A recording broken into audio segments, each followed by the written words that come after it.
Olá pessoal, tudo bom? Nesta videoaula nós vamos tratar de torção, tá, em barras de seção circular. Nas videoaulas anteriores, nós tratamos de tensões e deformações produzidas por esforço axial, compressão, tração, e a partir de agora nós vamos começar a estudar, novos esforços. Nós vamos começar aqui, a tratar sobre tensões e deformações produzidas, por um momento torsor, Então veja bem, eu coloquei aqui, o desenho de uma barra de seção transversal circular. Ela está engastada em uma extremidade, livre na outra, e aqui está sendo aplicado um torque, um momento torsor. Bom, nessa barra aqui, devido a esse esforço, esse momento torsor, esse torque que está sendo aplicado aqui, nessa barra vão surgir tensões de cisalhamento, tá? Que nós vamos calcular por essa fórmula aqui, A tensão de cisalhamento ela vai ser igual ao torque, o momento torsor, vezes ρ, que é essa letrinha grega aqui, dividido pelo momento polar de inércia.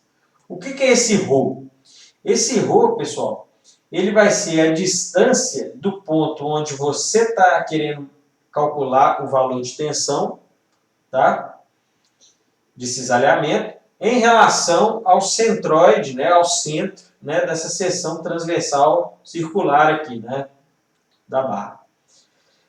Veja que no centro, no centroide, a tensão de cisalhamento ela vai ser nula e ela vai ser máxima aqui na superfície, da barra. E veja que do centroide até a superfície, essa tensão de cisalhamento ela cresce linearmente, Tá? Então, nós vamos calcular a partir dessa equação aqui. A deformação que vai surgir nessa barra, em função também desse torque, desse momento torsor, é o raio, é o ângulo de torção, tá? Representado aqui pela letra φ. Olha como é que calcula. Φ vai ser igual ao torque vezes o comprimento, dividido pelo modo de elasticidade transversal, vezes o momento polar de inércia. Aqui também, o momento polar de inércia. O momento polar de inércia, como que nós vamos calcular ele para uma barra de seção transversal aqui, circular, mas maciça, O momento polar de inércia vai ser π sobre 2 vezes o raio à quarta. E se a gente estiver trabalhando com um tubo,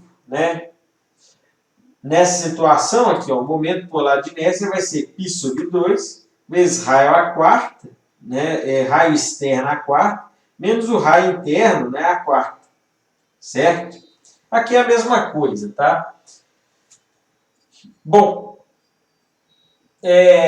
no caso de uma seção transversal aqui, uma barra maciça, nós temos aqui o ponto de tensão de cisalhamento nulo, no centro, e tensão de cisalhamento máxima aqui. E se no caso isso aqui fosse um tubo, Na região onde não tem massa, que é essa região aqui, entre o centro até o raio interno aqui, nessa região os níveis de tensões vão ser nulas, Agora, nessa superfície interna vai surgir ali uma tensão de cisalhamento mínima, E aqui nós vamos ter uma tensão de cisalhamento máxima na superfície, Seria basicamente isso aqui, Deixa eu alterar esse desenho aqui para mostrar o que eu estou querendo dizer, tá? Vamos colocar aqui, um tubo. Deixa eu desenhar imagina aí um tubo, tá? Deixa eu desenhar aqui eixo Y, eixo X, No eixo Y aqui é a tensão de cisalhamento, aqui é o ρ, E veja bem, o comportamento linear, ele vai se manter, tá?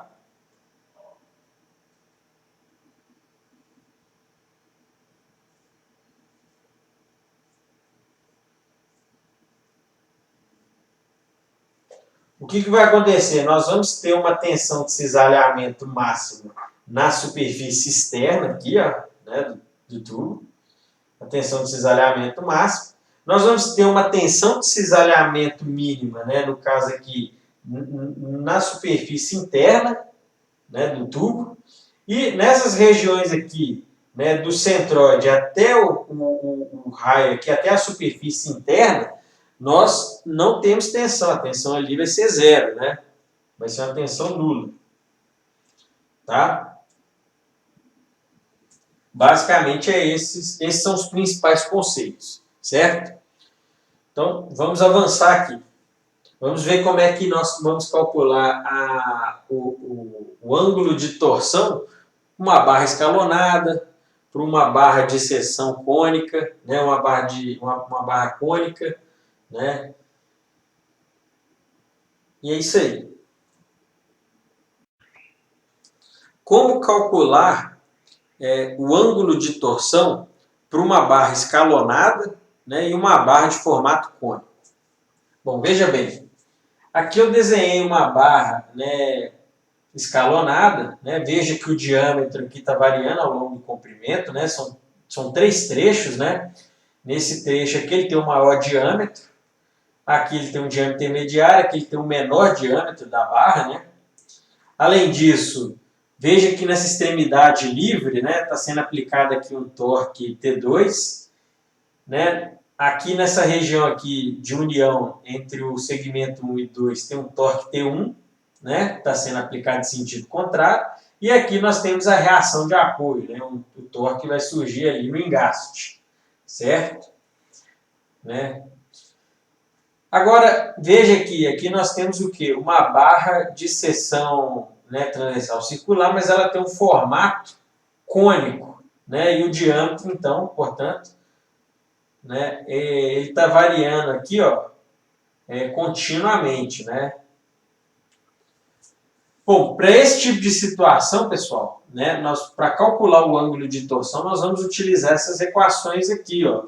Veja bem aqui, no caso da barra escalonada, aqui, ó, a gente calcular o ângulo de torção, por exemplo, aqui nessa extremidade livre, né, nós vamos ter que fazer o somatório, né, dos ângulos de torção, né, que vão ocorrer em cada segmento aqui, em função do torque, né, do comprimento desse segmento, do módulo de elasticidade, né, e do momento polar de inércia. Né. Aqui, por exemplo, a situação que eu desenhei, ainda coloquei aqui como o material está variando. Né. Então, aqui tem um módulo de elasticidade G1, um módulo de elasticidade transversal G2 e G3. Né. Então, nós temos que usar essa equação aqui. E no caso da barra de formato cônico, né, nós vamos ter que usar a integral, né, de 0 a L. Né, o L aqui é o comprimento total dessa barra.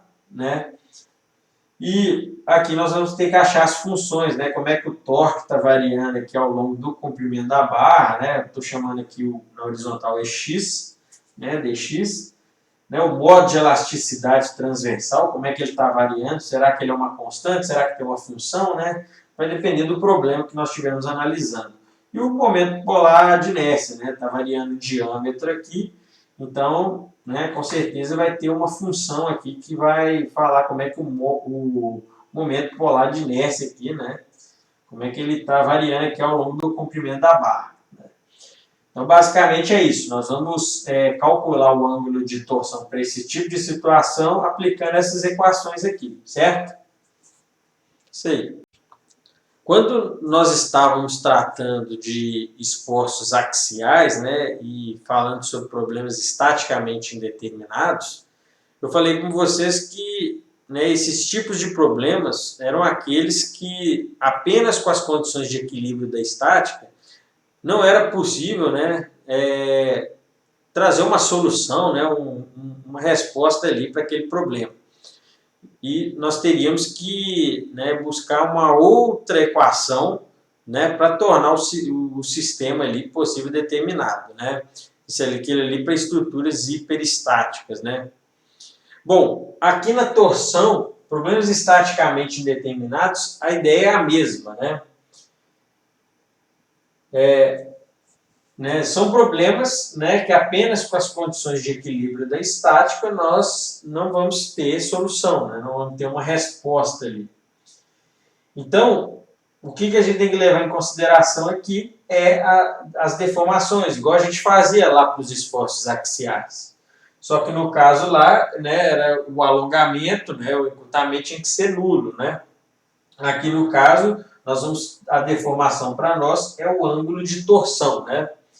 Então, por exemplo, imagine que nós temos aqui uma barra escalonada, né, de seção transversal circular, ela está engastada nas duas extremidades, está sendo aplicado um torque TB aqui, ó, nessa região aqui do meio, e vão surgir essas reações de apoio, TA e TC. Se eu fizer o somatório dos torques, né, igual a zero, eu vou ter que TA mais TC menos TB igual a zero. Tá, mas e aí? Né? Esse aqui é um tipo de problema onde nós vamos ter aqui uma estrutura hiperestática, né, e apenas com as condições de equilíbrio da estática não vai ser possível resolver. Então, vai ser um típico problema estaticamente indeterminado. Mas eu sei de um detalhe, eu sei que o ângulo de torção nas extremidades que estão engastadas, esses ângulos são nulos, né? Então, por exemplo, aqui, ó, o ângulo de torção, né, na extremidade livre C em relação a ar, né, o ângulo de torção total aqui nessa barra, né, analisando aqui no ponto C, né, nesse engaste aqui, ó, ele vai ser a soma do ângulo de torção, né, nesse trecho, né, em B em relação a A, mais o ângulo de torção em C em relação a B. Né? E, como eu sei que no engaste as deformações são nulas, né, então eu coloquei aqui, ó, igual a zero.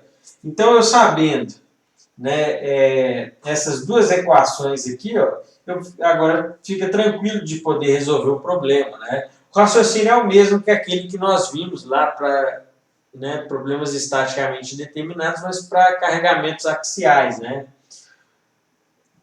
O que muda é que lá a deformação para nós era o alongamento e encurtamento. Né? Aqui vai ser o ângulo de torção.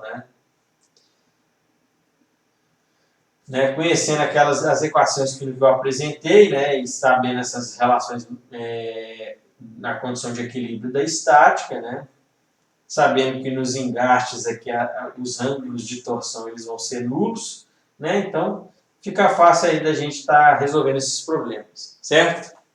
Isso aí.